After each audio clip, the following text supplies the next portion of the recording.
Friends, மிக சுவையான cauliflower tikka masala அருமையாக ரெடி. ஃப்ரெண்ட்ஸ், நாம் காலிஃப்ளவர் டிக்கா மசாலா செய்வதற்கு பொடியாக நறுக்கி எடுத்துவிடலாம். காலிஃப்ளவர் இந்த அளவு பொடியாக நறுக்கிய பின் கொதிக்கும் தண்ணீரில் போட்டுவிடலாம். தண்ணீர் நன்றாக கொதிக்கவும் காலிஃப்ளவரை போட்டுவிடலாம். காலிஃப்ளவர் வேக வைக்கும் பொழுது சிறிதளவு உப்பு சேர்த்து விடலாம். சிறிதளவு மஞ்சள் தூள் சேர்த்து விடலாம். ஃப்ரெண்ட்ஸ், நாம் 10 முதல் 12 நிமிடம் கொதிக்க வைத்தோம் என்றால் காலிஃப்ளவர் நன்றாக வெந்து வந்துவிடும். நாம் எண்ணெயில் பொரிக்காமல் காலிஃப்ளவர் டிக்கா செய்வதால் நன்றாக வேக வைத்து எடுத்து விடலாம். காலிஃப்ளவர் 12 நிமிடம் நன்றாக வெந்து வந்துவிட்டது. தண்ணீரை வடித்து எடுத்து விடலாம்.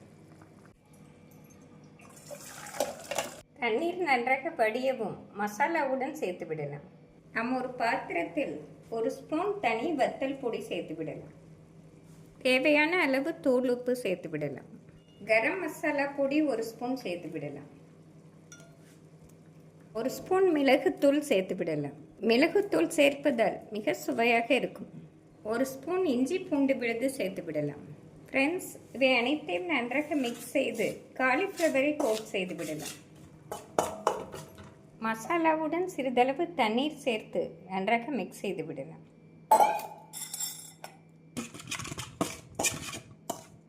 இந்த அளவு மிக்ஸ் ஆனதும் காலிஃப்ளவரை சேர்த்து மசாலாவுடன் கோட் செய்து விடலாம்.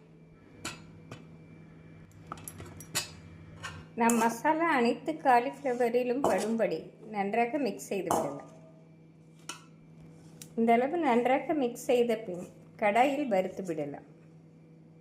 கடாயில் தேவையான அளவு எண்ணெய் ஊற்றிவிடலாம். நாம் சிறிதளவு ஊற்றினாலே போதுமானது. எண்ணெய் சூடானதும் காலிஃப்ளவரை சேர்த்து விடலாம்.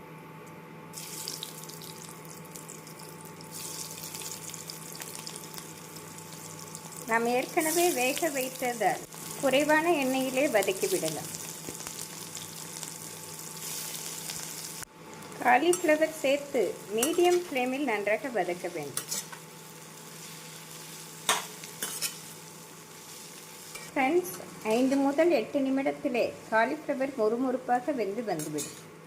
இந்த காலிஃப்ளவர் டிக்காவிற்கு நாம் வெங்காயம், பச்சை மிளகாய் எதுவும் சேர்க்க தேவையில்லை. மசாலாவில் பிரட்டி இதேபோல் வதக்கி விட்டோம் என்றால் மிக சுவையாக இருக்கும். இந்த அளவு மொறுமொறுப்பாக வெந்து வரவும் அடுத்து ஸ்விட்ச் ஆஃப் செய்து விடலாம். ஃப்ரெண்ட்ஸ், மிக சுவையான காலிஃப்ளவர் டிக்கா மசாலா அருமையாக ரெடி.